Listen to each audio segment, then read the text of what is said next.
ಖುದ್ದು ನಾನೇ ಸ್ವಾಗತ ಬಯಸ್ತೇನೆ. ರಮೇಶ್ ಗೌಡ್ರನ್ನು ಸ್ವಾಗತ ಕೋರಿದ್ರು. ಕಾರಣ ಬಹುಶಃ 3-4 ತಿಂಗಳಿಂದ ನಾನು ನಿಮ್ಮ ಸಂಪರ್ಕಕ್ಕೆ ಬಂದಿರಲಿಲ್ಲ. ಇನ್ನೂ ಸ್ವಲ್ಪ ದಿನ ಬರೋದು ಬೇಡ ಅಂತಲೇ ಇದ್ದೆ.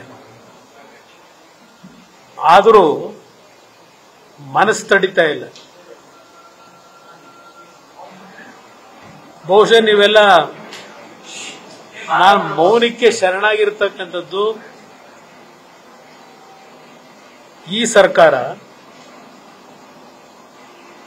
ನನ್ನ ಒಂದು ವೈಯಕ್ತಿಕವಾದಂತ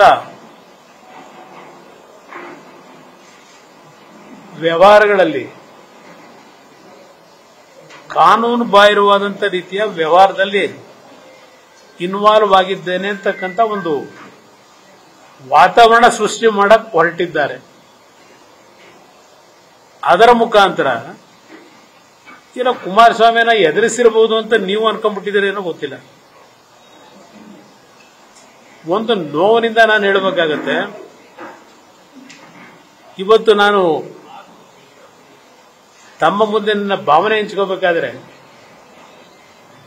ಯಾವ ವಿಷಯ ತೆಗೆದುಕೋಬೇಕು ಅನ್ನೋದು ಒಂದು ಭಾಗ.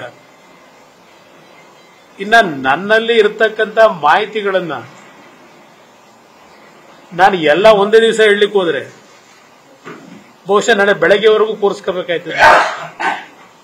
ಇವತ್ತು ಅಮೆರಿಕಾದಲ್ಲಿ ಟ್ರಂಪ್ ಬಗ್ಗೆ ಅಲ್ಲಿ ಯಾರೋ ಒಬ್ಬರು ಪಾರ್ಲಿಮೆಂಟ್ ಸದಸ್ಯರು 25 ಗಂಟೆಗಳ ಕಾಲ ನಿರಂತರವಾಗಿ ಮಾತನಾಡಿದ್ದಾರೆ ಸಂಸತ್ನಲ್ಲಿ ಅಂತ ಹೇಳಿ ಮಾಧ್ಯಮದಲ್ಲಿ ಬಿತ್ತರಿಸಿರ್ತಕ್ಕಂಥದ್ದು ನೋಡಿದ್ದೇನೆ.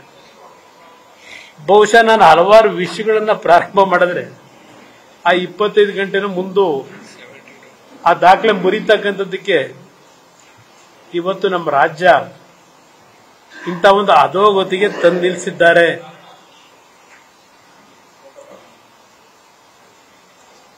ಬಹುಶಃ ನಿಮ್ಮಗಳಿಗೆ ನಾನು ರಾಜ್ಯದಲ್ಲಿ ನಡೀತಿರ್ತಕ್ಕಂಥ ಈ ಸರ್ಕಾರದ ಹಲವಾರು ರೀತಿಯ ಅಕ್ರಮಗಳು, ದರೋಡೆ ಕೆಲಸ ನಡೀತಾ ಇರತಕ್ಕಂಥದ್ದೇನಿದೆ ಅದೆಲ್ಲ ಹಿಂದೆ ಗಜನಿ ಮೊಹಮ್ಮದ್ ಮತ್ತೆ ಯಾರು ಇದ್ರಲ್ಲಪ್ಪ, ಏನು ಹೆಸರುಗಳು ಯಾವ್ದು ಇದೆಯಪ್ಪ, ಆ ಒಂದು ವಾತಾವರಣದಲ್ಲಿ ಹಿಂದೆ 3 ಜನ ಇದ್ದಂತಲ್ಲ ಯಾರೋ ಪ್ರಮುಖವಾಗಿ ಅಂತ ವ್ಯಕ್ತಿಗಳು ಇವತ್ತು ಈ ರಾಜ್ಯದಲ್ಲಿ ಆಡಳಿತ ನಡೆಸ್ತಾ ಇದ್ದಾರೆ ಅನ್ನತಕ್ಕಂಥದ್ದು ನನ್ನ ಅಭಿಪ್ರಾಯ.